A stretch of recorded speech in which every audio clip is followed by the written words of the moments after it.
Russia's invasion that started on February 24th has now crossed a fortnight, and it's getting clear that the Ukrainian resistance has been something that was not expected.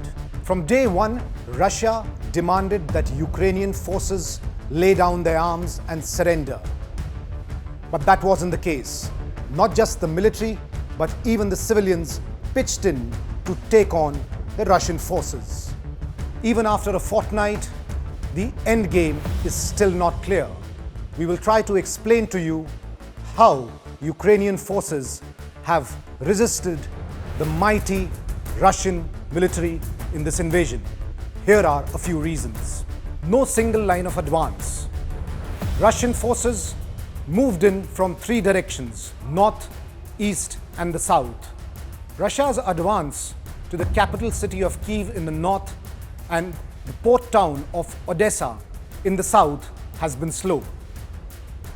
Ground troops moved in from the north, east, and the south, attempting multiple assaults on Kyiv and also ensuring a link-up for their forces. Not only has the advancement been sluggish, but Russian forces have had to fight pitched battles in towns like Kharkiv and Sumy.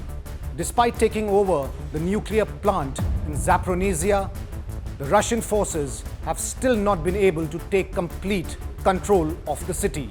The Institute of Study of War said that there was a lack of combat power that has delayed the Russian forces in taking over the city completely. Russia assumed that Ukraine is ill-prepared. Ukraine's military is much inferior to that of Russia, but the fact is that Ukraine had been preparing for a situation like this since 2014 when Russia annexed Crimea. Another important factor is that Ukraine has only been focusing on an aggressive Russia and doesn't have to bother about any other country in its neighborhood like Poland, Hungary, Slovakia, or Romania, which are part of NATO, that Ukraine was also trying to be part of. In fact, that was one of the reasons that triggered this invasion by Russia. Ukraine's home advantage has also been vital in taking on the Russian invasion.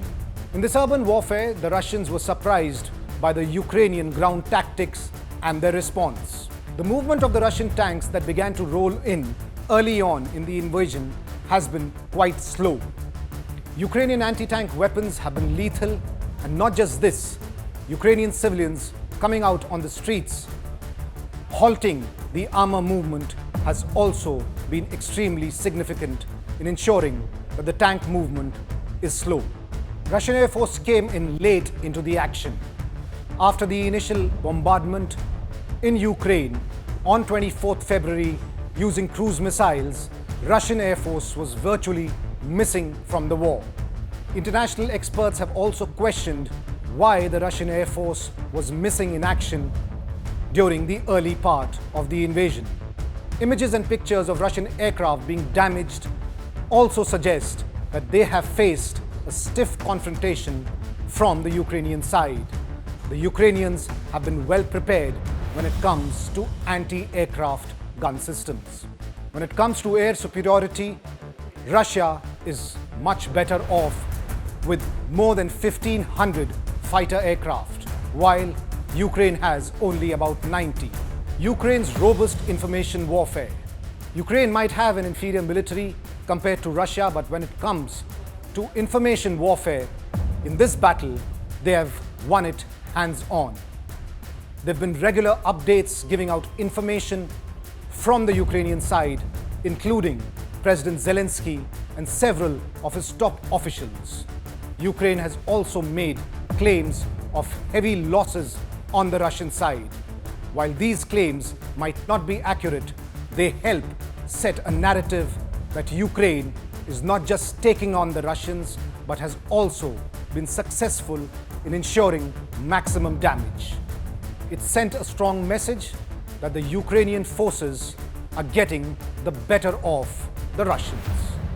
For more informative videos like this, keep watching India Today NewsMo.